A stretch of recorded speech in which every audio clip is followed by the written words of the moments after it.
All right, everyone. So today I have a special guest. His name is Malcolm Nair, and he's actually my first NDE, for the like near death experience. That's what that stands for. Interview guest on the podcast, and we're just gonna get right into it. So, Malcolm, how's your day going? How you feeling today? I feel great. I feel energy. I feel thoughts. I'm Mhm. great. I'm excited to serve and see what different things I can say to reach different people, because people who have seen my near death experience videos or a lot of my content, they are always asking the same questions and they're always wanting to know more. So I felt this time around, I want to change it up. I want to speak about different topics, different things that I never went deep into, Mhm. um, such as like premonitions, how our spirits are being guided, how, like, one of your questions were, how do you stay with the light? How do you stay Mhm. connected to source? Right. So things like that. So I just want this to be an open ended interview, and let's see who we can reach and who we can serve.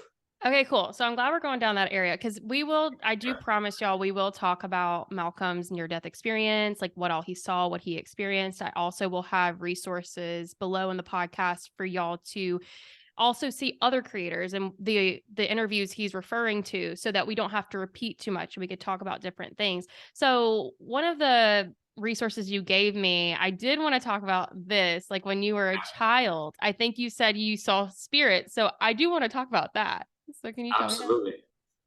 I used to see, no, I love this already because now you're going off the beaten path. I'm the type of person, when I go hiking, I'm the one climbing the waterfall. I'm the one jumping over the ledge where they say there's bears, you could die, there's a cliff. I'm like, okay, challenge. So Mhm. I love challenges. But yeah, I've always been sensitive to spirits. So I never practiced in that area. So, you know how a psychic or a medium, they start experiencing things as a child, and they, as they get older, they just kind of gravitate towards them. They become what they become. With Mhm. me, I kind of purposely chose not to go down that path. I could have experienced it, but I used to see things like happen, and being around friends and family that share stories, like, some of the negative things with Ouija board and ghosts and things, and some people who do prayers and their magic stuff and voodoo, and then there's like other holy spiritual magic. And I've always engaged and witnessed things such as, like, spontaneous combustion and like random sweatings. And my cousin, he used to levitate, and he Mhm. used to do these prayers and stuff, and he talked to me about it early on. And I just, so then I was very heightened, very alert, very aware, very conscious aware. So when you become very conscious aware and you start to understand your thoughts and your patterns and stuff, you get like this universal algorithm. And I started to pick up on feelings and frequencies, and I would see, like, like I'll be sleeping over at my cousin's house, and for example, he passed away. They did a huge ritual prayer thing, and all the family members are there. They're like just doing their process, right?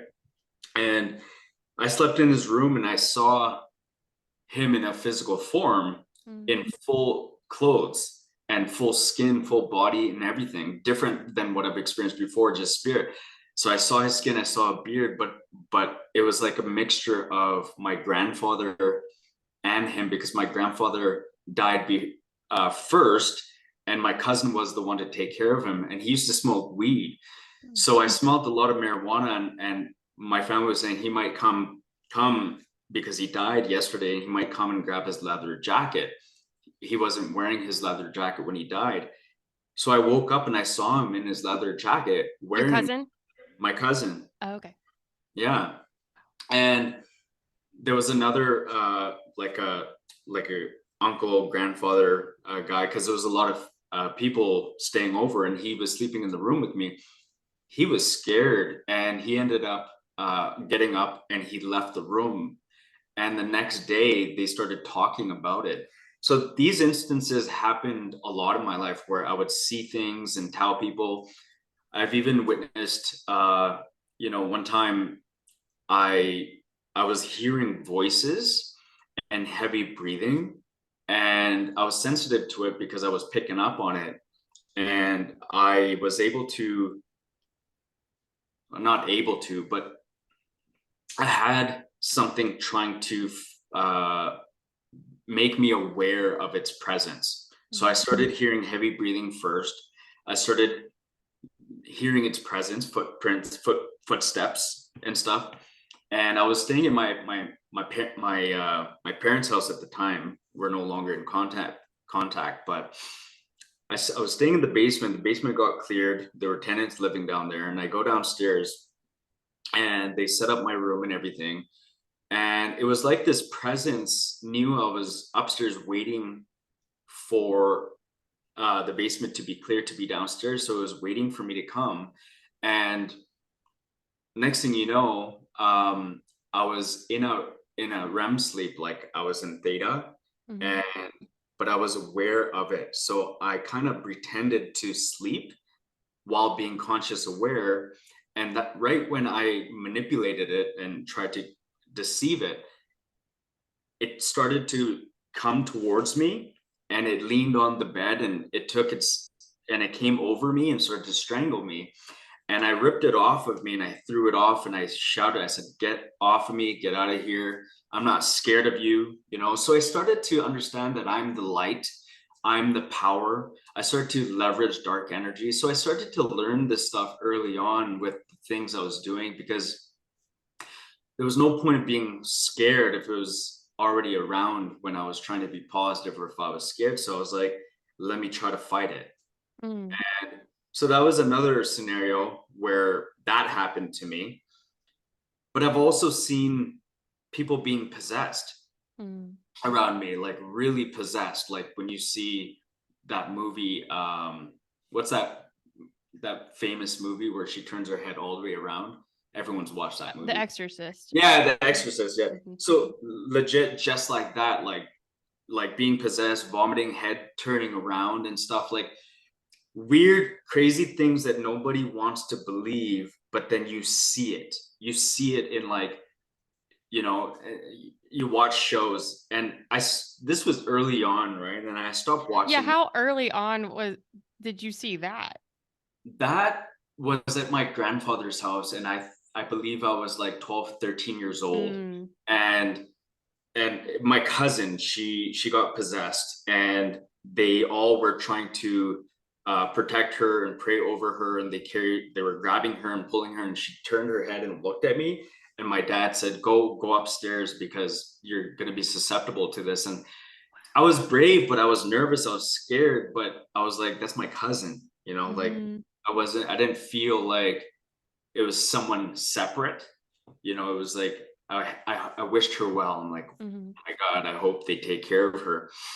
Did you have a hard time? Because, like, hearing you say this, like, I was a lot of the stories you're saying now, I didn't have that experience, but I did also have, like, some kind of dark entity, like, lay on me, but it felt very much like, did you ever see The Goonies? Yeah, Okay, so the guy with the eyes that are, like, lopsided, it felt like yeah, that was laying on me, like, drooling on me, breathing on my neck one night. But aside from that, I had a hard time as a child watching things like haunting movies or The Exorcist, stuff like that, which I shouldn't have been watching that as a child anyways, but right.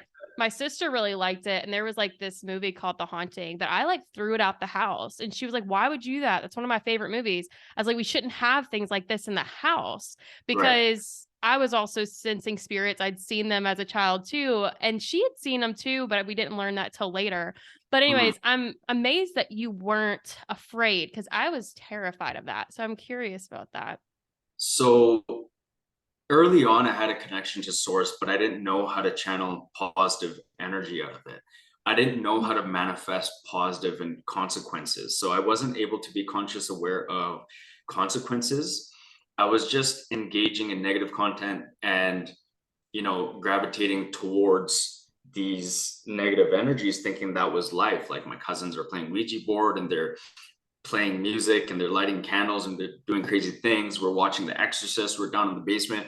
Early on, as early as I can remember, like I grew up from in a divorced family at 1 years old. So as I got older, like 2, 3, 4 years old, I was around negativity, like older cousins, watching negative things and horror movies and pornography. And I was introduced to a lot of negative things.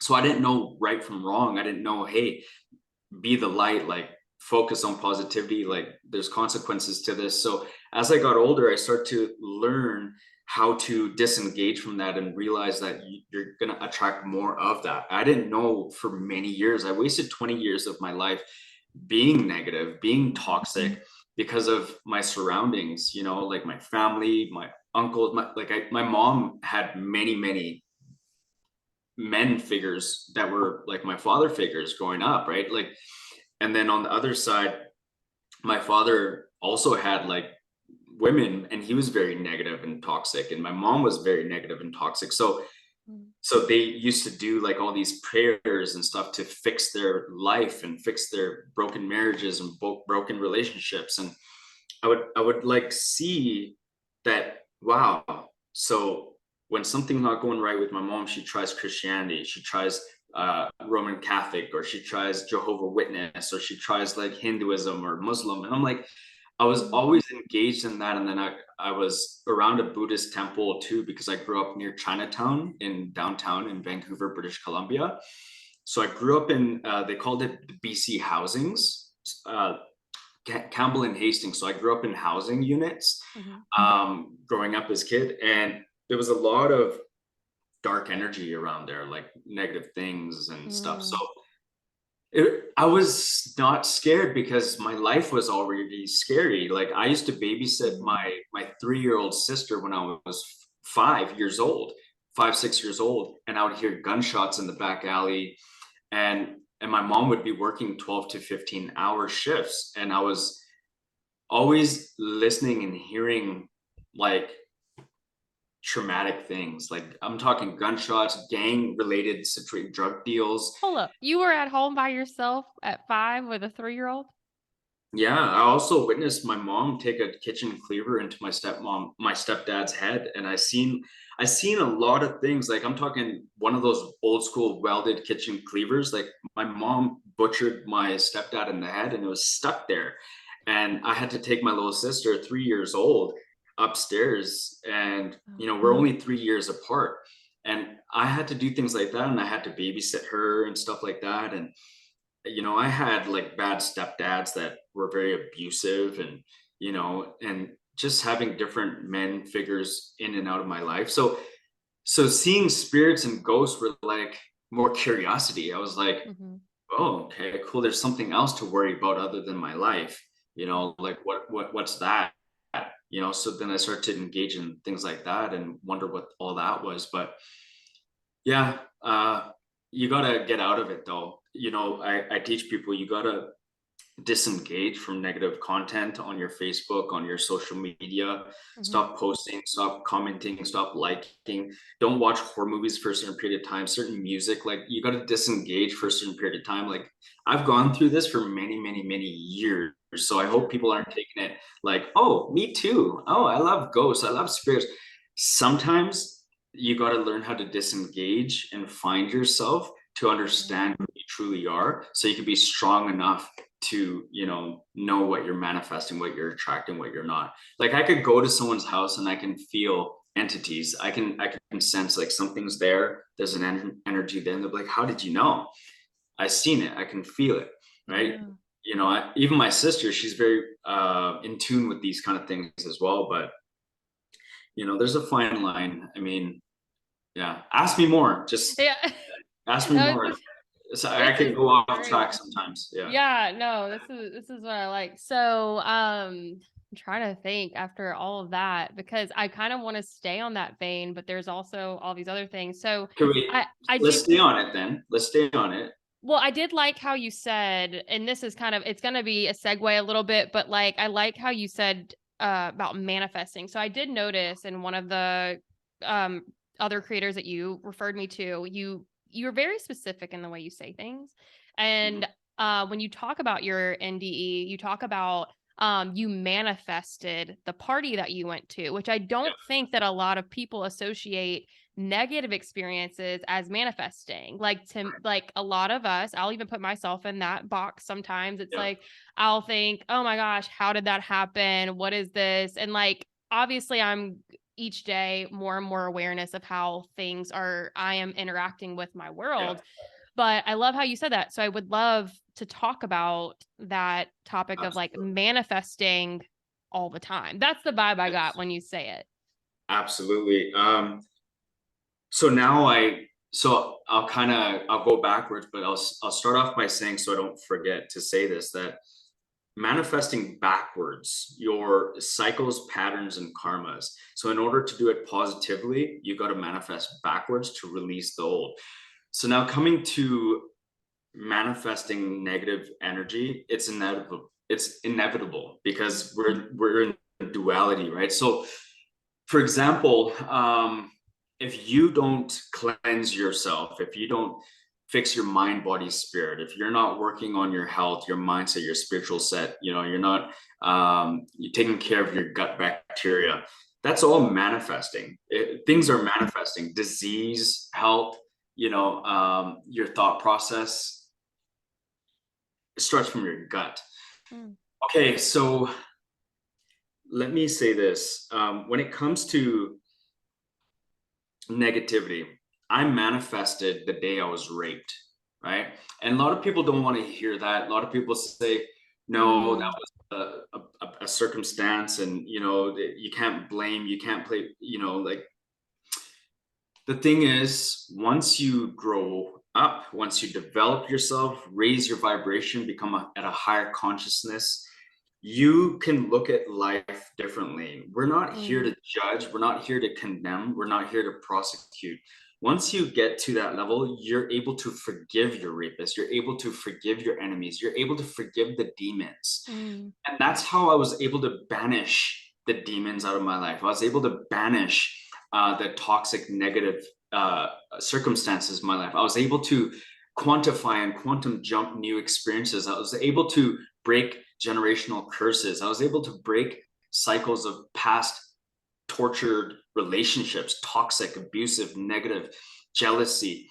So, all these types of scenarios and experiences in life, we're manifesting from our belief system, from what Mm. we've seen, from the movies we watch, from the narrative that teachers and doctors and principals and friends and families and uncles and aunts passed down to us, cousins. So we may think that, like, say someone watching this is living in their life, they have anxiety, they're stressed, they don't want to, something's going on with their family dynamic, their mom and their cousins, and you see the picture, like they have that circumstance, but they're watching this and they want better, they want positivity, and they want to just manifest something Yeah. else. They have to accept and admit where they are right now. With They can't just skip this whole chapter and be like, I want to just attract, I just want to manifest out of this. So they have to realize what is attracting this, what are they engaging in, what are they allowing their family to do, what is being brushed under the carpet. They got to ask more questions, they got to do more research, watch documentaries, they got to watch a lot of podcasts, so then they can go back and see from a third person, right? Like Mm-hmm. separate their spirit from their brain and look at their life circumstance and be Mm. like, you know, my mom is like this, my dad is like this, my family's like this, and how am I now going to perceive it? How am I now going to, fix this? And the reason why they have to do that is because they're not going to manifest correctly. So if they Mm. manifest a relationship out of just a blind eye that, I don't want this dynamic, so I'm going to get into a relationship and make it better, they're going to attract and manifest a cycle, a pattern Yes. that's going to lead to a karma. So it's inevitable. So they're going Mm. to wonder, why am I attracting this? And then they don't look back and realize, well, of course I have past generational curses, I have paradigms, and my family's like this. Yeah, of course. but I thought I could fix it. I thought I could turn a blind eye and make my life work. Why does this keep happening to me? Why has 20 years passed? I've researched so much manifestation, so much amazing things. A lot of my clients come to me and say this, and it's because they're not addressing the root cause. They're not addressing the negative energy, Mm. the negative manifestations. And the negative manifestations could be like, you know, art being argumentative, you know, the Mm. dialogue, the tonality, the things you engage in. It's the littlest things that you can start focusing on and fixing now to change what you're manifesting. I mean, you can break it down and challenge me so then we can get into, you know, more ideas around that Oh, I got the because notes. I'm ready to yes, break it down. So, yes, but before we do, I did notice like, so I'm just gonna like tell you really quick. I'm thinking about clipping this part on its own, what I'm about to ask you potentially, okay, because I think it's really deep and you yeah, can speak on it as much as you want because we have a similar experience here. yeah, So I don't know if this is gonna be in the full interview. It might, but I kind of feel like this is gonna be something on its own for some reason. absolutely. So talking about manifesting your rape, please go into that as much as you want because I also have had a similar experience and it took me a very long time to accept Yes, my part and like what I was repeating in that cycle. So I was curious and I wanted to pause on that because that's beautiful. Thank you not for, something people want to stop and we have a lot of so yes, yeah. I like you for that. I appreciate you for this. So let me bring it back in this way. So I'll get to how I manifested it with the life I was leading and not paying attention to the, you know, to the cycles, patterns, and karmas, and not understanding how to manifest backwards. So what happened was prior in my life, things in society, in the news, you know, you see family, you know, you see things as a child like, oh, my uncle's touching, you know, that girl, or my uncle's touching that my auntie in a different way, or my niece, or my whatever age it may be. Mhm. And you look at that and you're like, and you question, but you don't do nothing, you don't say anything, everything's being suppressed, and nobody's challenging the status quo on TV or whatever, so we're just being indoctrinated into what's okay, what's wrong, what's right. So I started to see this in my life, and I'm like, not questioning it, I'm questioning in myself, but I'm not challenging. I'm like, oh, so that's okay, they just did that, you know, it's okay that, you know, an uncle is like touching, you know, a 4-year-old as a joke, like it's okay. And then they make it so okay that when you get older, that you look at it like, you know, if you're gonna be like me and be you know, what's the word I'm looking for, defiant, very Mhm. defiant, and talk out loud and speak up, then people are going to hold that in. And when you start holding that in, so I've held it in for years, then you start to build that self character, that self identity, and that self image of yourself. And energy around you can feel that. So you're going to attract more men, more women with that energy. So I was manifesting that energy, that frequency, that vibe, just from my character alone, my self identity, my self image, the way I perceive the world. You are what you attract. So you attract who you are, right? You don't attract what you want, right? So I was that person. So I was attracting like weirdos. I was attracting like, you know, Mm. somebody, I was seeing weird things, like a guy at a bus corner there touching his thing, or a woman, you know, being vulnerable or a victim to something. And I was meeting people, girls all the time, talking about how they were raped and molested. And I was always observing, and I was being a noticer. And one thing in life, like, we have to observe and be a noticer and ask a lot of questions, either internally and externally as well. But so I'm like, I was like creating this psychologist side of me unconsciously, like not even knowing I was going to become that. And Mhm. then even tapping into it, being around psychologists and therapists and social workers and stuff, and seeing how they operate and how they work without having the life experience, just having that knowledge from the books, but not being able to help people, you know, thoroughly, in the sense that, you know, a lot of people go to therapists, doctors, psychologists for years, and they find themselves still stuck. It's because of manifesting negativity, not understanding how to manifest backwards. So take a look at your life. And I took a look at my life and I'm like, how am I reflecting this? How am I perceiving this? How am I projecting it out into the world? Because when you perceive something and you project it out, the world sees you as that, and that's what you manifest. And that's how it happens. So I always tell people, does the world see you as that, what you want to manifest? That's why you're not getting it, because the way you see the world from everything that you are today is how the world sees you. So if you're not changing your self-identity, self-character, self-image, if you're not addressing the root cause of a lot of things, then you are essentially becoming more of that. So I attracted a circumstance. I was at a birthday party, and I was drinking, and I literally fell into Mhm. that victim mindset where Mhm. I was the victim of a circumstance. Mhm. And I had no self-control, no will, no strength to be like, no, stop, like we shouldn't do this, or that's weird. Why are you kissing me on the cheek? You're a grown man. Like, and I look at you like a family member. Like Mhm. I didn't challenge it when I was young, right? I was like thinking, okay, that's just weird. So what are you allowing, right? What are we not speaking out about? What are we Right. suppressing inside? So, however people want to take it, if you want to kind of challenge me on that and break it apart a little bit more, like how I manifest, that's just one example, but I've manifested like drinking and driving. I've manifested my car accident. It's like Mhm. our spirits are guiding us either to live a prosperous life or live an inevitable death. And Mhm. that's what happened. I attracted my death. My spirit was almost guiding me to die. Mm. I was manifesting the party. I manifested the drinking and driving. I manifested the girl giving me the cocaine, giving me, me having the mushrooms. It's like one thing after another.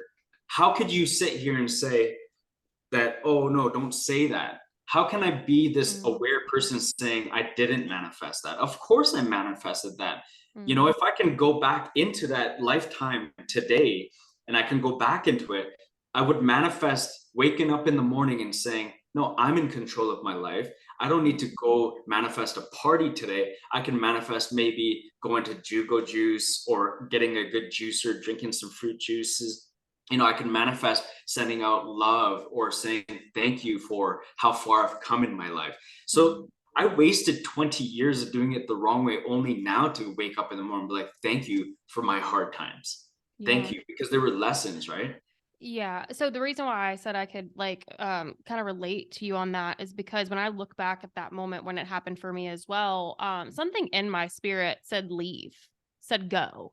But these people were calling me lame. They were like, "You're boring. You don't even have kids. You don't want to come out and drink with us." And I was Yep. like, I don't like when people call me boring. My boyfriend called me boring just the other day and it really made me mad. And I was like, it still gets to me. So that trigger of being looked at as if I don't stay up late as everybody else. I don't drink as much as everybody else. And like, so that people pleasing part of me brought me to that situation. And so I won't, and so there were people there that could take advantage of me in that space. So Right. like, it took me a long time to kind of wrestle with this feeling because at the time I was also very psychic. I was doing psychic work. I was creating communities. I had a bunch of book Right. studies going on. I was like on my vibe and I thought the universe betrayed me. But when I go back to the moment, I always think about how I do think my gut had told me to leave and I said Let's no. stay on that. Yeah.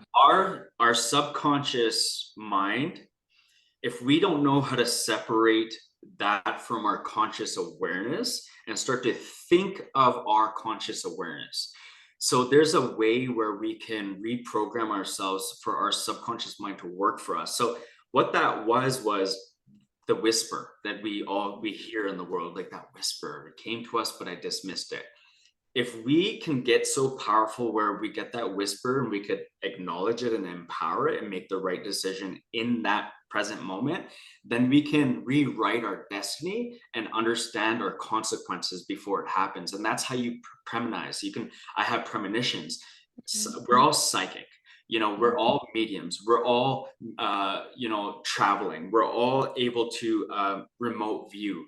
We can all do it. And the way to get to those levels is by paying attention to who you are and what you are, and building more a fun relationship with that. But when you said, I got a whisper, you dismissed it and you allowed your subconscious mind and your brain to just do that, your ego mind. You didn't have a good enough relationship with your ego mind. So what Mhm. happens is, Sure. I teach people how to build a relationship with your ego mind and your ego spirit, because if you don't, it suppresses, and that's what happens. It gets suppressed and says fine, and then that's why our spirit will guide us to do destruction. We're either going to destroy our lives, or we're going to construct our lives into brilliance, right? And then people like to blame God for that, and like to blame circumstances, and blame, be a victim and say, oh, I blame the universe for this, I blame spirit. It has nothing to do with that. Spirit is there, Mhm. but our souls are the students of life, right? And we're trapped in this physical world, in this brain and body connection, with all these emotions, all these souls and everything around us. How do we maneuver through life with all of that? It's by understanding the present moment. You got to understand, spend quality time with yourself. There's steps, there's so many I know steps, it's there's a it's lot of so much. processes, and that's what I do. But I want it's to it's go. not as hard, it's not that hard. Yeah, I want to go to the relationship with the ego mind, because I will sit there, like, I'm also teaching my clients a version of this. I wonder if we have a similar one where, like, my mind will say something like, "Oh, I shouldn't go there because I'm stupid." And I used to just push that away. And I'd be like, "Oh, no, I'm not stupid." But lately I've been like, "Okay, tell me more." And it's like, "Well, because you don't have this much experience." It's like, "Okay, tell me more." And then it'll say, "Well, because blah, blah, blah, blah." I'm like, "Okay, more." And then I just let it go on its loop.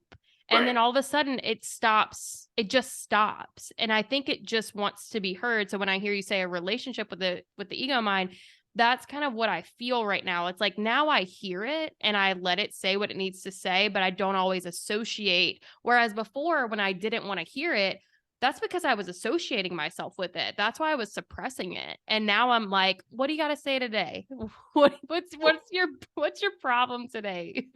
Beautiful. I love that. And to add to that, if you were to add to that, you could just have a more meaningful, in-depth relationship by saying, okay, I understand, I hear you, I see you, I feel you, I acknowledge you. Because then what happens in that moment is, like, your ego, right, is Mhm, acknowledging your ego spirit, because essentially that's your mhm, spirit, right? And your ego is the one saying, okay, what do you have to say now? What do you have to say now? And then you just let it. But that's your spirit.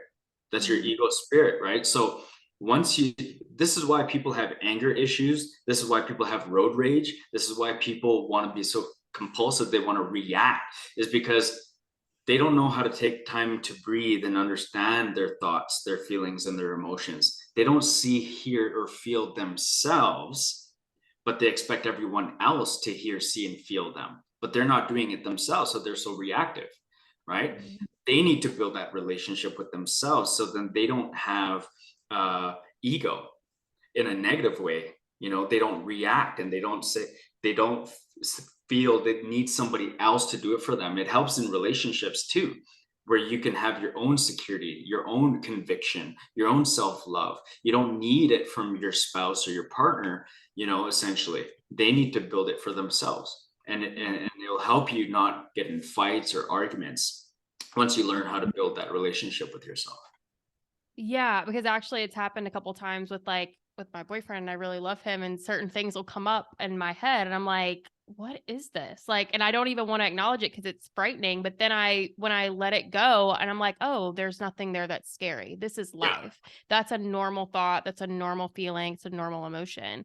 Yeah. And so I love how you said that, because I was trying to remember, I have it on my phone, something the universe, I get channeled messages when I walk. I mean, I get channeled messages all the time, but Yeah. like, it was something about like listening to people, because when you truly listen to them, it's like they're always trying to fight to be right. They're trying to fight to be known. So if you don't try to change them and you just listen to them for a second, Yeah. then they have to wonder, and like they're truly seen and heard. And it can, not that you're trying to change somebody, but the universe was like, just listen to them. Don't try to change them, because they're literally fighting to be seen. And the Right. moment they stop having to fight to be seen, it's like they get to choose whether to let it go or not. But so many people are unheard and unseen, even like you said, within themselves. And when you Yes. can hold that space, and like I even posted something today that came to me after conversation, and it was something about I have it written. It's better to listen than to know, because when you know, you stop listening. Mhm. And I felt that after I got off the phone with a family member.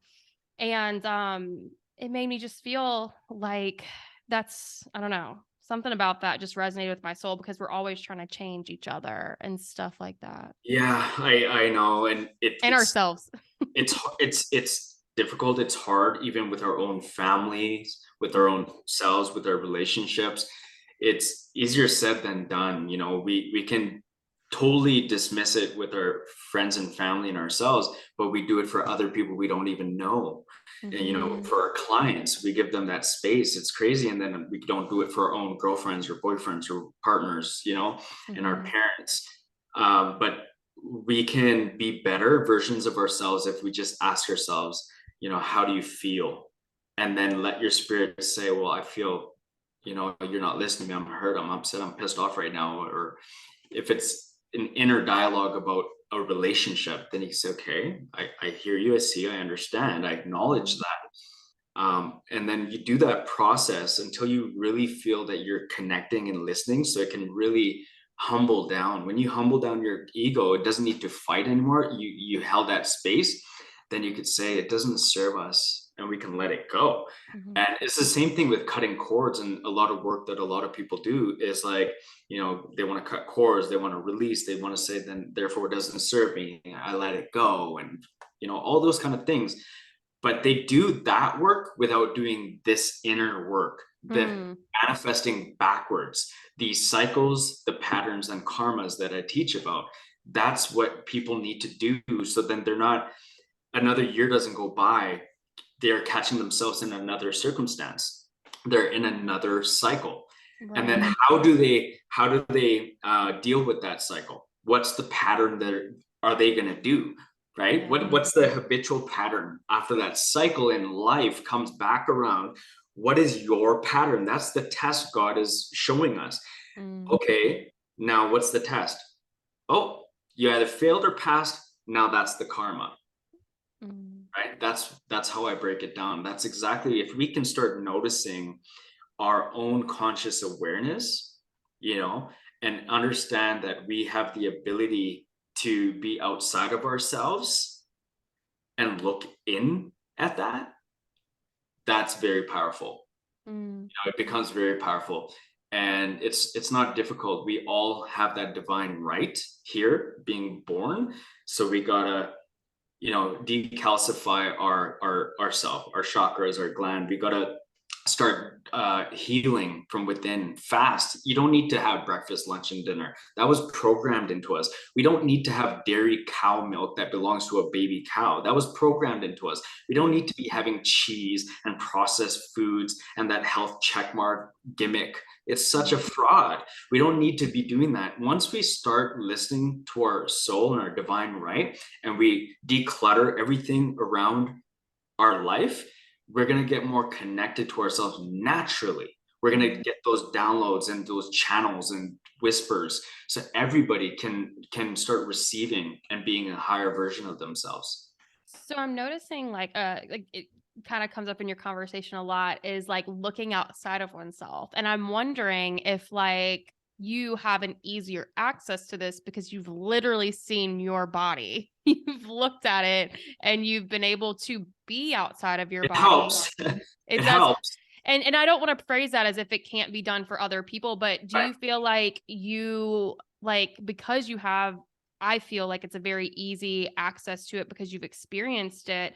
Um do you feel like that's part of I want to get to like your sole purpose and like when you realize that after your near death experience, and I don't know when we're going to go into that specifically. I'm sure people are just like what happened to him, and at the Part same two. time this is so great. I know. And so with so let's kind of like fast forward past the near death experience and maybe go to like how long after you saw the universe or whatever you like to call it and you were back here. I noticed from your past interviews that it did not come like you would still describe yourself as like kind of living a negative lifestyle Oh, after. yeah. So how long did it take for your purpose to start? Like I think you know what I'm trying to ask. So Years. We're all the same. We're all equals. mm, And just as hard as it is for you, it's hard for me. But do you want to have life to be, easy, right? Do you want things the easy way, right? If you do things the easy way, then things will seem difficult. But I'm doing the walk, like the hard work now. So then obviously to other people it seems easy, but it's not. It's hard work. We're in this physical realm. It's dense. It's full of emotions. When I came back to earth and I came back into my body and I woke up off life support, my body hurt. I was mm, in my brain again. All I cared about was the emotions. I disconnected from the source, the spiritual side, and I was back into misery and complaining and victim mindset. I was back into that Malcolm, right? So it mhm. took a process, it took years to connect. Did you Um, ever not feel like Malcolm when you were outside of your body? Did it ever occur to you that you weren't anymore? Yeah, I wasn't. Okay. So Malcolm was the identity that was placed on me, right? The day I was born, they give you that name, and then they do all that. So when I separated from my body, I realized, who is that guy? Whoa. Holy smokes! I am me. I Mhm. am I am what I am. But wow, I'm a soul, I'm a spirit, I'm an angel, I'm this divine being. And that was just a game. This was just an illusion. And everything just kind of passed my eyes. I just viewed everything. And I realized after I came back that we have to have our life review now. So the test to Mm, people is like, it's not hard. It's not about it being easy to, channel or get yourself out of your body to perceive yourself. It's what I said that I hinted to, the food that you're eating, the labels that you're not reading. You have to, they mhm. are suppressing you, and it's strategic. So you need to be strategic. You need to be so aware. It's tough to go in your fridge and your pantry to be like, I just invested in all this food. I have like thousands of dollars of food, thousands of dollars of clothes, but consciously be like, you know what? We're all going to die. None of this goes with us. So for that reason alone, I'm going to throw everything out. So I did it. It was hard. I opened up my fridge. I threw hundreds and hundreds of dollars of food out that wasn't serving myself. But these were downloads that I got Mm, from having my experience. So one thing that I could say for people now is to get closer to that without having to die is just take people's advice, listen to mm, stories, how people are changing today. Like take it all and put it all together and create something out of that, whatever suits you. But food is huge shutdown to your spirit. mm, The content you watch is a huge shutdown to your spirit. Your mhm. thoughts and belief systems is a huge shutdown and hindrance to your soul. We are When you almost, say shut down, yeah, I really want to stop on that because like as you're saying that, I'm getting this picture in my mind, almost like if you're turning off a water faucet. Like it's almost like you have the water on, but then you watch something, do something, and then it's almost like it turns that yeah, off. Like so I just want to like pause on that because I don't know. Do you have anything to add with? Yeah. So there's two ways to look at it. There's people that are channelers, mediums, psychics that serve for higher purpose, but then they live their life and they're still doing, only you know the truth about yourself. You can lie outside of yourself, you can lie to the world, but you can't lie to your spirit. Your spirit will tell you the truth. So only you know if you're still eating junk food, arguing with your boyfriend, if you're still like, watching Netflix and chill and hanging out and playing video games every now and then, not cleaning your house, being lazy, procrastinating. Only you know that. So that's all a subtle shutdown to your soul, Mm-hmm. right? But we think we're doing something great and therefore it's enough. It's never enough. If we're not expanding, we're shutting ourselves down for higher levels of awareness. There's other Higher levels of it. levels. There's always more levels of awareness. So if I was just cleaning out my food, right? That's one level of awareness. Now, what's next? Okay, I Mm-hmm. do that. Wow, okay, what's next? It's never enough, because just like money, when you receive that $1,000, it's like, wow, I achieved that. Therefore, I know I could achieve the next $1,000. So it's never enough. Mm-hmm. Even your financial richness, it's never going to be enough. You can't change yourself with that new car with an extra $1,000 in your bank. You're just projecting more of who you are. So if you're not cleansing yourself, you're just not becoming a better version of yourself. So Mm-hmm. I would say just start, intermittent fasting, cold showers, start biohacking, start learning to pray to yourself. Understand that you are God, you are Mm-hmm. source, you're a direct connection to source. When I realized that I was my own entity, why shouldn't I be here in the physical world praying to myself? Of course I should.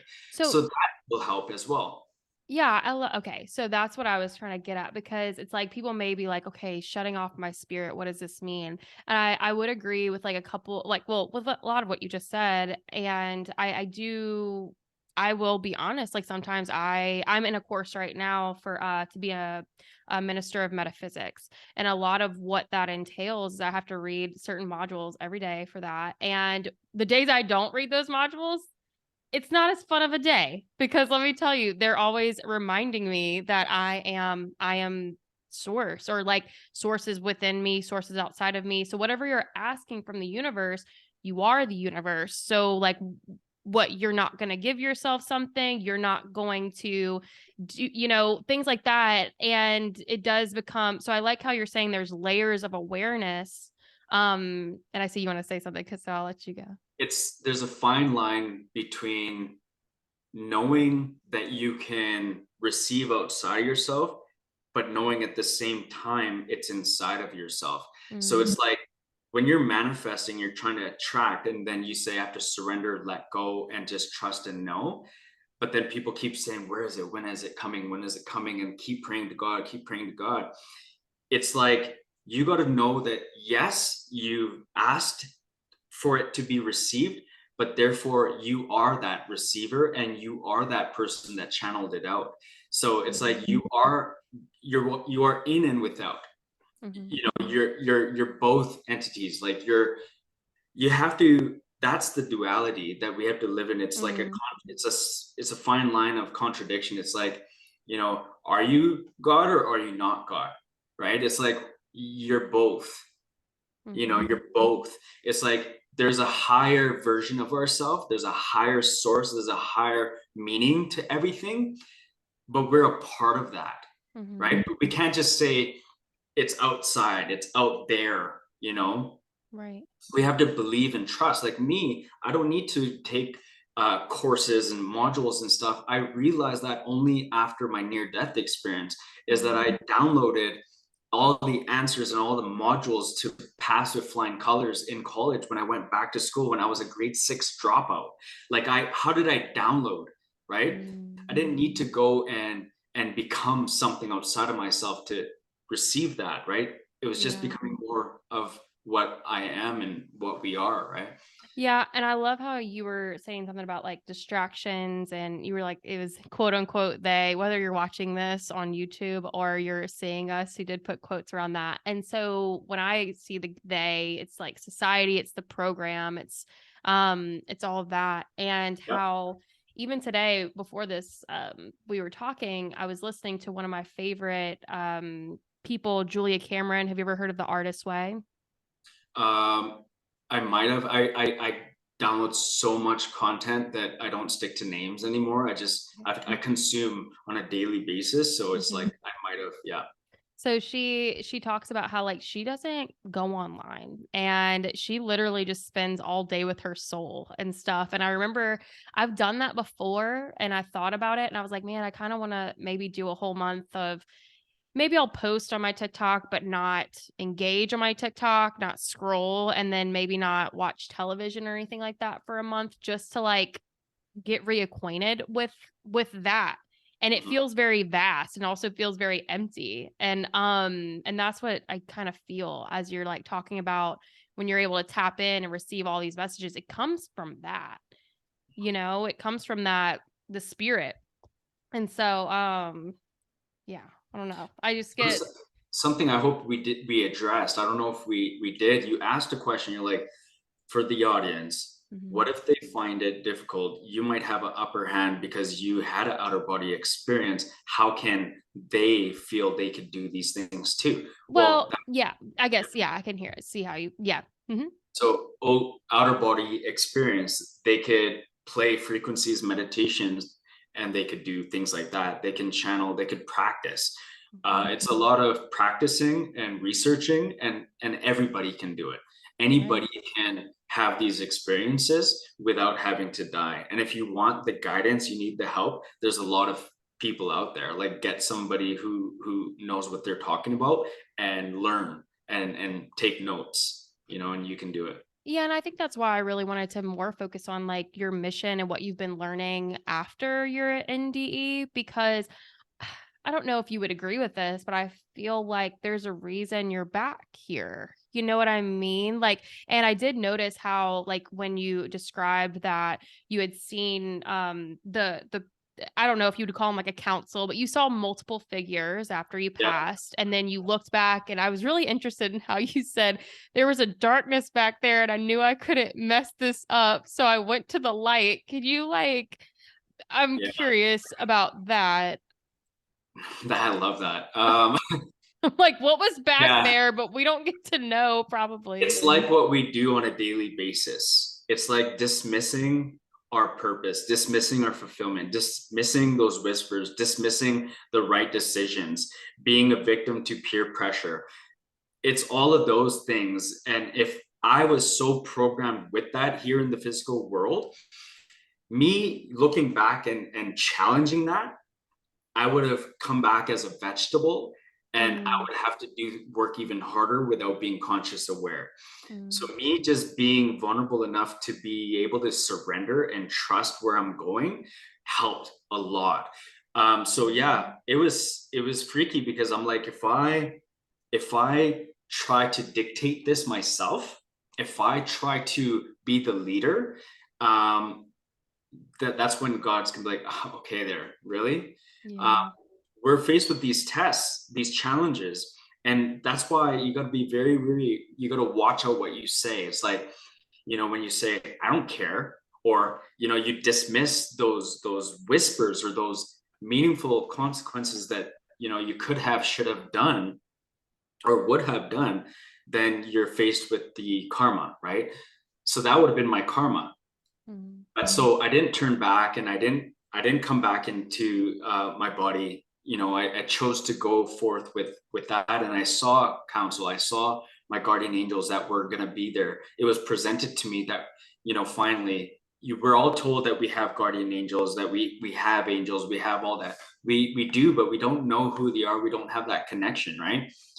I I now am talking about it because I didn't talk about it. You're asking these good questions and you're like going deeper, right? And I like that. I like challenges. I like contradictions. I like that. So now I can tell you that, like, you can specifically tap into specific angels, Mm.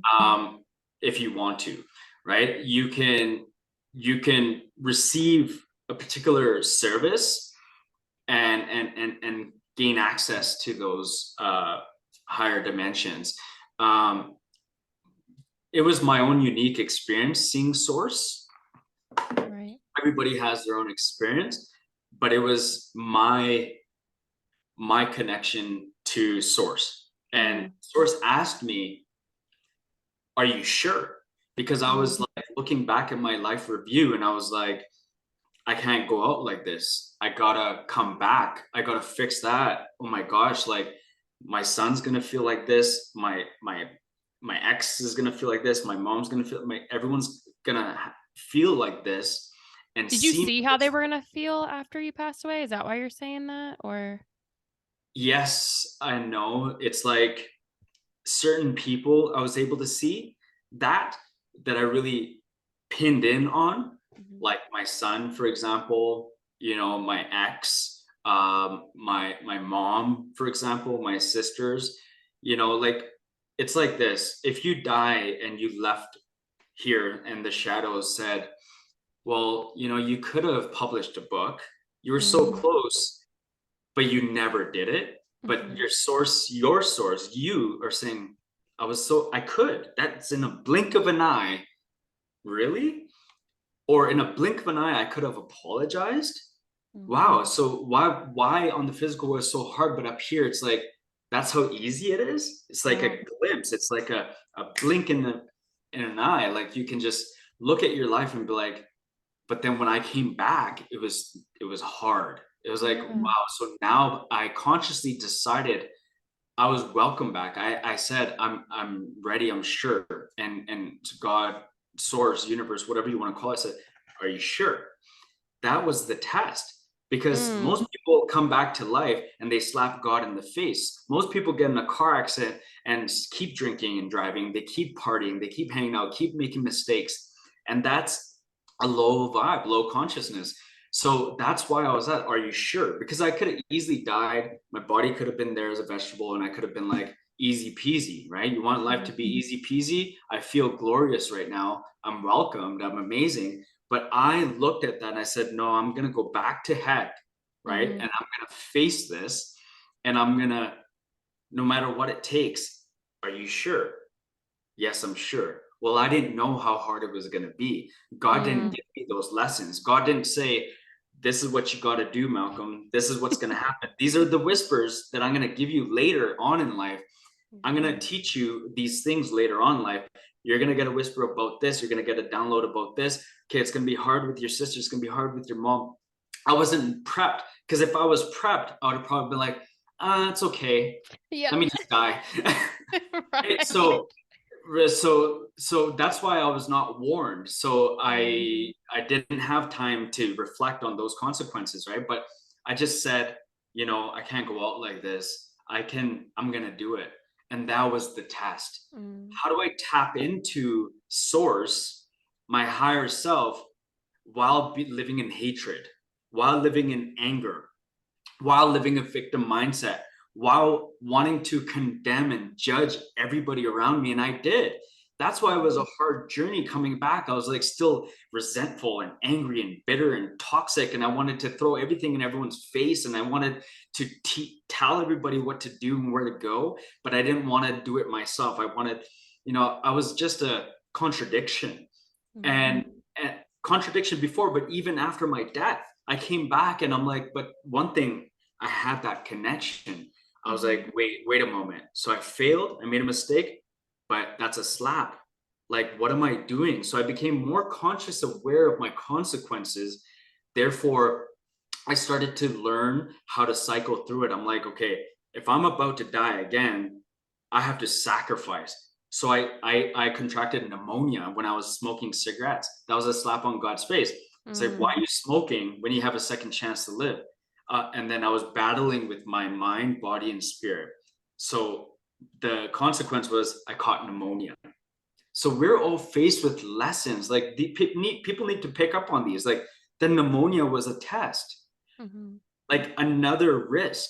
Me being on pharmaceuticals was another test. Was I going to stay on it, fall victim to being an addict and liking being on morphine and back pain killers and using the system, being on the system, claiming insurance for my car insurance and living on the system? That was a test. It was hard to choose right from wrong in the midst of it being comfortable. You know, you have to be uncomfortable being, you have to be uncomfortable to get used to it being comfortable. It's difficult. You got to be comfortable being uncomfortable. At first, you got to be in the uncomfort and become comfortable being uncomfortable. Like it's a lot of work, but it's amazing.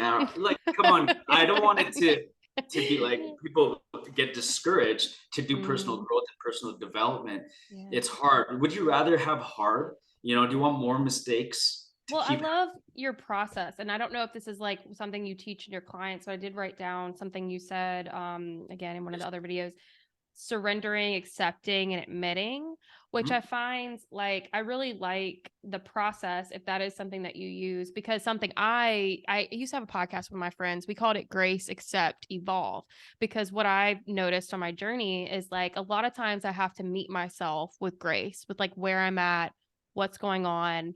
And personally, I'm kind of working from my life from trying to find a way to change through self-love instead of self-hatred, if that makes sense.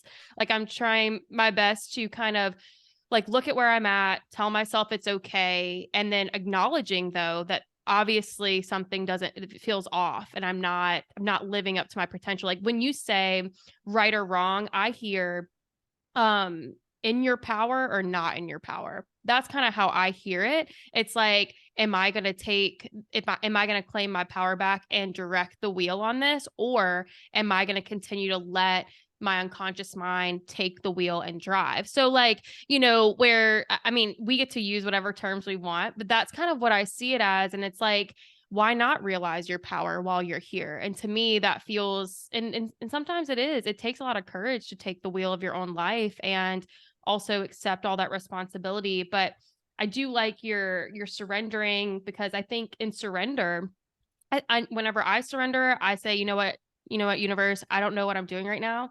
I know that you love me and you want me to make the best choice. Help me, and so that's what I love about surrender. And then accepting, there, to me, there's a lot of grace there too. So if anybody is feeling like it's like, oh, this is hard. Yeah. What do you think about grace? How does grace come into to your if it? Yeah. So there's an amazing truth and lesson from what you're saying. And the mistake that I was making before I got to grace and giving myself that kudos or it's okay, Mm, and admitting and surrendering, I was dismissing the fraudulence. So the mm, fraudulence is the key factor here, is being weak in the fraudulence, accepting the fraudulence and being vulnerable and admitting and surrendering into the fraudulence and saying, I am wrong, saying, mm, I am weak, I am abusive, I am toxic, I am engaging in this. Instead of saying it's okay, now we're going to change and move forward, the missing link here is saying, okay, that is fraudulent. I am fraudulent. I am being fraudulent. I am being self destructive. I am mm. being, I'm undermining myself, or I'm undermining my Yeah. spouse, or admitting, admittance and acceptance is huge. But looking at yourself and being okay saying, I'm a failure. Like, I am a failure. I let myself go. I am getting fat. I am fat, and then getting to the process, the steps. But it is a process, and I do all the process, then getting eventually to, but I no longer choose to live this way, Mm, and re-identify yourself, re-characterize yourself, re-look at your self-image. But first you got to look at you from where you are. Stop dismissing it and saying it's okay, we got to get better. You got to start saying, no, it's not okay. I am wrong. I am a failure. This is my fraudulence. And sit in that uncomfortability, and then allow your soul to, see what happens in the midst of that pain and suffering. So in pain and suffering, it's very powerful to channel positivity out of negative energy. So in the midst of this negative energy, you looking at yourself, frowning upon yourself, you're self-sabotaging, then you look at yourself like, yeah, you are self-sabotaging and you are doing this and you are wrong. And sitting in that, but having enough power to not be a victim of that, but coming out of that Mhm. and then doing the self gratification and the self love and self appreciation, that becomes more powerful than you just looking at it, dismissing it, and saying, I give myself grace. I'm going to get better. I'm going to get better. Because that is still the root cause is empty inside of you. And this is why people need inner child therapy, past life regression. They need to do thought release techniques. They need to do mirror exercises, like all those things, is because they're not doing some things correctly. And I Mhm. find in a lot of practices that's why therapists and healers and RTT and Reiki and psychics, they've come to me to get these added additional tips and tricks so they can help their own clients or they can help heal themselves faster. And I'm not saying that it's the only way, but that's why we're giving this tip for free, right? It's Yeah. like do the work, and it's going to be a lot of work, but it's better to do a lot of work now in a short period of time so that you can live a good 20 years rather than wasting 20 years like I did and having to die and be a victim and just continue on that path of destruction, and just choose to destroy it now and then come out of it now and fix it every day in every way. Yeah, I think the reason why I like to use grace and self-love and stuff like that is because I do feel like my inner child was traumatized, because it sounds like maybe you said you were in a similar, actually, if we're going to compare situations, like I never saw my mom, do what you said earlier. So, sorry that you had experienced that as a child. That's so sad. And like whenever we are children and we have parents that are probably single parents and they don't have time for us. They don't see us. Yeah, They're really busy just like providing for us and yeah. just and also they're probably wrapped up in a lot of their own thoughts, feelings, and emotions, which I do because I don't know how much time we have left, but I do want to talk about your children and what you teach them because I'm amazed by it. I think it's great. And so I think right now, probably where I'm at in my journey, it's not always been like this. But I do think what I want and what I need right now is that grace and self-love because I've never just had someone tell me it's okay, Ray. Like Yeah. this is you're not going to leave yourself, you're not going to go astray. This person's not going to leave you, honey. Like it's okay. And I've never felt okay. And I've just never felt like comforted in my life. So on my journey where I'm at right now is like sometimes when I'm in that moment of like, oh, I need to change, I need to do this, I need to do that, it starts to build up like this hyper vigilance in me that I'm always trying to fix things because I was always trying to fix things as a child. I was the fixer. It was my job. And now I'm like, oh, honey, we don't have to fix that right now. We gonna let them do them. And yeah, I focus a lot on myself and also just like, so yeah, I think right now I'm in a process of like calming my nervous system down a little bit, if that makes sense. Grace and love is very important. You have to, but you have the strength to do it because you've done a lot of shadow work. You've done a lot of healing. Mm, I'm only saying it for the people who uh, are not doing it. Like mm, if we just say give yourself love and grace, but they're not facing the truth and the facts, and they're not surrendering, admitting, then it comes across wrong, right? Uh, mm. the Yeah, I self kind of love. forget that. I kind of forget that I'm not there any. You know what I'm saying? It's like, Yeah, we forget how far we've come, and then we don't, we just think, okay, it's all about love, love, love. But then, yeah. there's a lot of good that comes out of facing the fraudulence.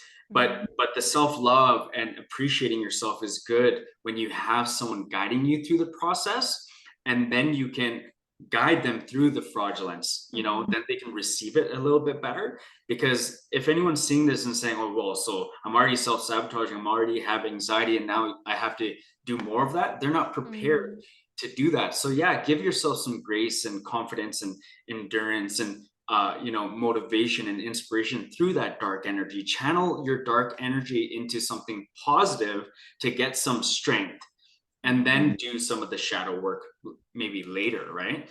Yeah, Yeah, you're right. Grace is very important. And I'm like, man, because I feel like we could go on forever. And I'm like, do I want to open this can of worms with your children? Because I saw a couple TikToks, or maybe it was on Instagram, I don't remember. But like your daughter was saying something about what she was choosing, like not to watch or something like that. And she Yeah. said she was saying something about, yeah, and my brothers did. You're like, don't compare. And I was like, oh, that was so cute. Because I was like, Yeah. if only as a child I had been taught to kind of look at my own paper, keep my eyes on my own paper and don't compare.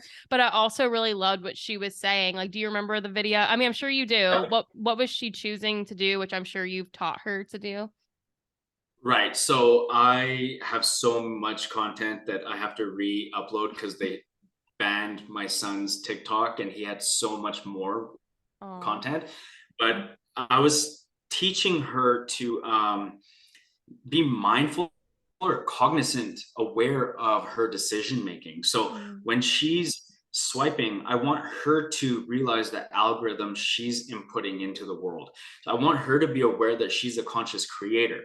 So Mhm.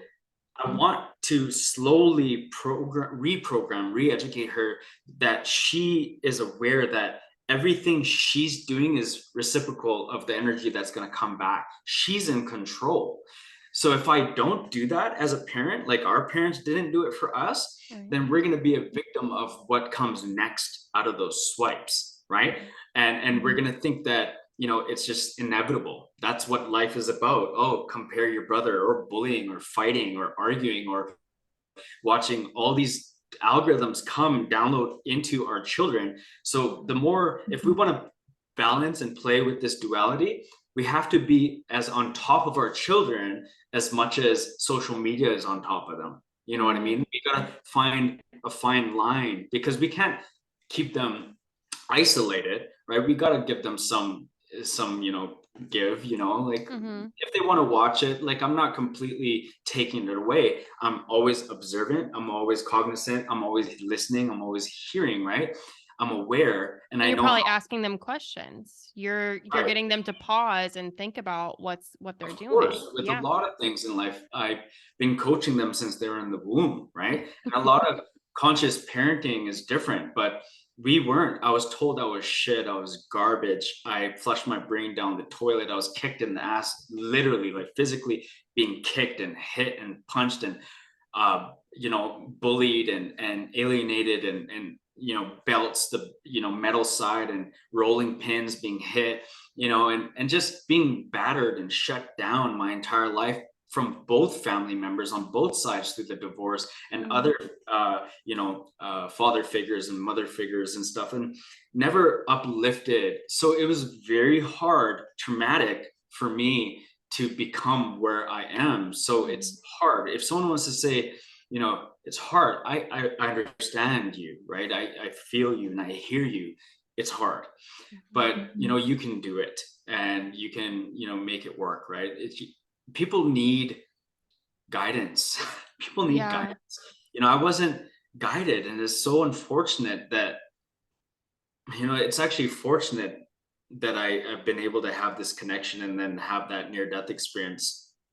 It was one of my biggest blessings to have that bang in the head. But Mm-hmm. It's a little someone. more than a bang in the head. For those of you that y'all have not, we did not get into that. It was you ran a car into a house, correct? Yeah, I Yeah. hit a house going 100 kilometers an hour. I ejected headfirst out of my vehicle entirely.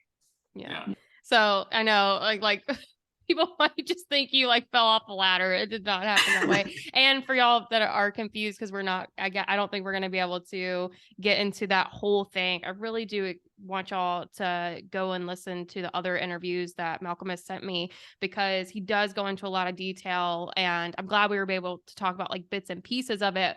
But I'm really glad that we got to get into more of this, because like I said earlier, I do think that you chose this for a reason, and I wanted to more focus on the reason you came back than what kind of spurred that whole thing, because we have that already. And I'm really interested in like what you've been doing moving forward, like your mission, what you've learned, what you're channeling. To me as a channeler, I can tell you're channeling whether you describe it that way or not. And it's just like I'm just glad that Well, I don't know. Is there anything else that you really Yeah. want to say? What's coming to me is to help people change in difficult times. You know, So if they I don't have to was, run into the house. so they don't have to die to say they coulda, shoulda, woulda, do it all over again, because some Mm, people won't have that opportunity and chance. It's not a superpower. It's not something that you want to look up at or think highly of someone that had a near death experience. It's a lot of people that have a near death experience come back and they're still blind to the realities around us. They're just so fixated on I'm a near death experiencer that they don't know about the food conspiracies. They don't know about the chemicals. They don't know about the industry. Like, I'm just kind of giving side notes here, but mhm, do your own research, look at labels, read labels, find out what's going into your body, and then you don't have to be a conspiracy theorist and bash or condemn or judge anybody, but just do what's right for yourself. So in this difficult time, I feel that you can change. mhm, How do you do that? It's through process of elimination and manifesting backwards, learning more about yourself, understanding those aha moments and those enlightenment moments, and get those self-realizations now. You don't have to die to experience that. You don't have to go sit under a cave. You don't have to be isolated to reach these levels of awareness. It's just uh, getting the tidbits that we've been saying here today is just, put it all together and do it all. That's why we're here. We're not mhm, here to just go on autopilot.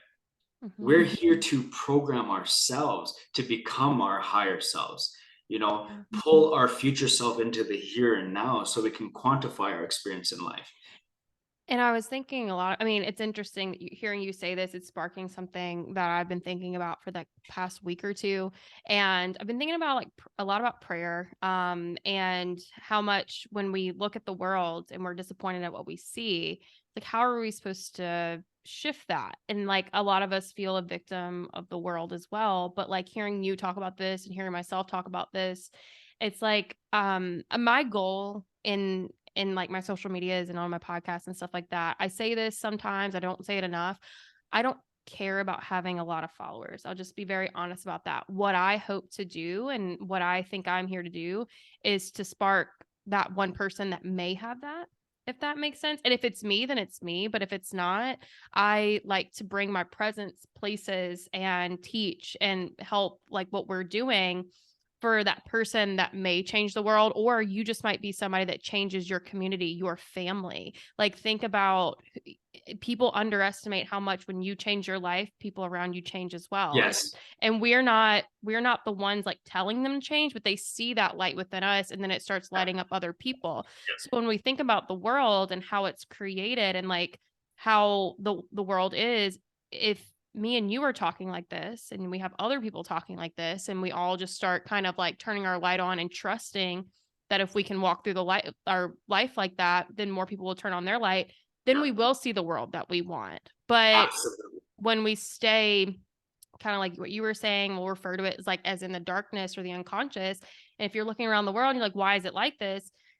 It's on us to turn that light on. So Absolutely. Couldn't have said it better. That's exactly what people need to start doing. mhm, It's just self-reflecting on your life now. Do mhm, your life review now. Start observing and noticing and asking questions and seeing how are you projecting out. Are you watching the news and think that it's a sad life? Well, that's what you're going to keep attracting. mhm, I have clients that I'm specifically coaching just for empathy and sympathy, how to reverse engineer empathy and sympathy. I have talks about all of that as well. But yeah, you are what you project, and the world is giving you exactly who you are. All right. mhm. It's it it's uh We're it's gonna an have to write a book on that called "The World is Projecting Who You Are," some version of that, because that's a whole nother like 2 hours though. Like quantum theory. I know it sounds so simple when you say it, I know what you mean because I see it every day in my life. I'm like, oh, this situation, I project my thoughts onto each situation that happens in my life. Based on my thoughts, I get to manipulate the situation that I'm observing. But like It, I get it, but I don't know that everybody, when you say, I say that life is a mirror, but it took me a long time. I'm still seeing how much life is a mirror every single day. There's lots So, of examples. Like when you're about to buy a car, you start seeing that car everywhere. When you start really thinking about that girl or that guy or your mom, or you miss somebody, you're channeling that energy out and they're picking up on it as a receptor, right? So we're constantly need to learn that we need to be in receptor mode, but we have to be cognizant of it. mm, So people can just use that as an example. Like you're about to buy a car and then you start seeing that car everywhere, or you mhm, thought of somebody and then that person calls you. It's that level of awareness. mhm, Just be more in tune with that level of awareness and practice and nurture it and love it every day, just like how we need to appreciate our emotions. Turn that fear, turn that negative energy, turn that anger, take that pain. Thich Nhat Hanh says, take that mud, and what grows out of mud? What grows out of mud? Flowers and roses and beautiful things grow, fruits and vegetables. So we don't need to suppress it. We can transform that energy because it can't be destroyed. We can only transform it. And this is how I mhm. got over my anger issues and so many things. Like we might have to do another part, but I know. yeah, I know, because I'm like, because now I'm like, another way too. I love how you're like talking about the psychic vibrations, but also we can take it down to more like simple level of like, think about when you signed for that car. And then if you're in the future, you're like, oh, I hate this car note, you signed for it, or, oh, I hate this area that I live in, or I don't really like my partnership. There was a day one to that partnership where you chose that. You can also choose another. You can choose another place to live. It's like, people end up getting so trapped in the reality that if you really go back to the moment when you stepped into that reality, you stepped into it, you made that choice. So why is it so hard sometimes for us to take another step and get out of these situations? And so I think, I don't know about your views on that, but again, yeah, like you said, we may have to do a part two, because this was, I really enjoyed it. I mean, it's so nice sometimes to just talk to so people did that I. speak my language. So it's, Yeah. you know, Yeah, it's people are like, probably asking, how do I change that or how do I manifest that? Like, yeah, you're right. Ray, what you're saying is I'm now unhappy with the place I live in. Now I want a different car. I want my relationship to get better. I want another relationship. How do I do that? There's answers to it. mhm, Like I can give a little tip here. When I was manifesting broken down things, broken down cars, because I come from that background from childhood, is like my mom was a single mom raising two children, so she only could do what she could do, right? So we were living in basement suites, and I've seen mice, rats, roaches. I've seen things, like I've seen yeah, the gutter. I grew up like that, right? And it was difficult, but over the years I realized the way you look at things, when you change the way you look at things, the things you look at change. So I started to put right, it into practice, right? I yeah, changed it from a quote into an actual practice. So instead of looking at my oven that was breaking down, like, oh shit, we got to get another one, the landlord's gonna, and then I would attract the landlord saying, no, you got to pay for it, it's broken down, you did that. So we attract our circumstances and our karma. So I started to love it. And I touched my stove, my oven. I'm like, thank you so much for serving me. You served me for so many years. I bless you. I love you. I appreciate you. And I sent signals that landlord appreciates us and they're going to take care of us. And I just practiced that for a couple of weeks. And then we got a brand new one, right? And then the landlord was more receptive and said, mm, for sure, I'll take care of it, don't worry. So you can change what you're manifesting by the way you think and the way you believe and the way you see things and prayer. and pray and the way I, you I think. liked But how you mentioned the prayer, because I've been really, when I asked the universe lately, because I was like doing a lot of work lately, and I was like, something about this doesn't feel right. I shouldn't have to work this hard for all this money. I'm not just gonna lie. And so I just, be mindful. Don't be the prey of mhm, prayer. So when you mhm, pray, how do you pray? Are you saying, I hope, I wish, I want, I need? Or are you saying, I'm being a humble servant to my higher self. I appreciate that I know I'm also a conscious creator, right? Being a humble servant, but also knowing that you are a creator, knowing that you are creating, right? I definitely think like what was happening one week, I was like, this isn't for me. This isn't supposed to be this hard. And so I just told the universe, it was something like every day I was almost like pausing before I worked. And then I was being, I was told by the universe, like, just chill out. Don't do anything for a week. We'll give you this money. And then so I had to believe that every day. And I was like, I don't believe this. And then I got like hundreds of dollars put in my hand, like cash. It wasn't just being brought in through my PayPal and stuff. And I was like, Right. oh, so the universe can give me it in different avenues as well. Yes, absolutely. So it was also the trust that I had in the universe to be able to also be receptive, like you said, in the receptive mode. Yes. So like I said, Malcolm's been talking about life reviews. You do those for your business. Do a free consultation. I call it a life review because we go over your life and we can review it together in real time. Mhm. And then we pick the areas and we start to understand where you're at and where we can get to the root cause so you can start changing and becoming a better version of yourself. So yeah, you could book that on my website, and it's www.guidedintelligence.ca, and then free consultation. But yeah, the life review is very important, but I do like past life regression. I do inner child release techniques, thought release techniques, and it all tools to help you serve you when you go to sleep. You shouldn't sleep with your emotions. And people say, how do I go to sleep when I'm emotional or I have Mhm. anxiety or depression or I'm mad at my partner or my spouse? These practices will help you release and understand your thoughts so then it doesn't hinder your sleep or your emotions when you're trying to meditate and pray. Because Mhm. meditation doesn't help your life unless your life is already being helped. Then the meditation practice starts serving you, right? So when you have your life in balance and harmony, then you start meditating, then you can start manifesting better and healing and quantifying your experience. Otherwise, meditation itself doesn't just help. You can meditate every day, but still feel stressed out. Absolutely. Yeah, that was actually my experience when I first started meditating a few years ago. It actually took yoga for me to actually calm my nervous system down and talk to some yogis. They say that that's because yoga prepares you for the meditation. So it basic for some people, and we can Yeah, go on that again another day. We've yeah, gone down lots of roads. I know. So, Malcolm, I really appreciate you coming on. And I don't know if there's anything else you want to say. Like you already kind of mentioned all your courses. I want to make sure you have that. I'll put all your links and how people can find you in the description below on the podcast. And again, y'all, if you want the full story about his near-death experience, I'm not going to apologize for not going over that because there are resources below for that. And I hope that this was an addition to what Malcolm's doing and like his purpose here and how he's supporting people. And I really just wanted to focus a lot on that. So Thank you so much for having me. I appreciate all your in-depth questions and challenges. I love those questions and I love being challenged. So I appreciate it. Thank you. yeah, you're welcome.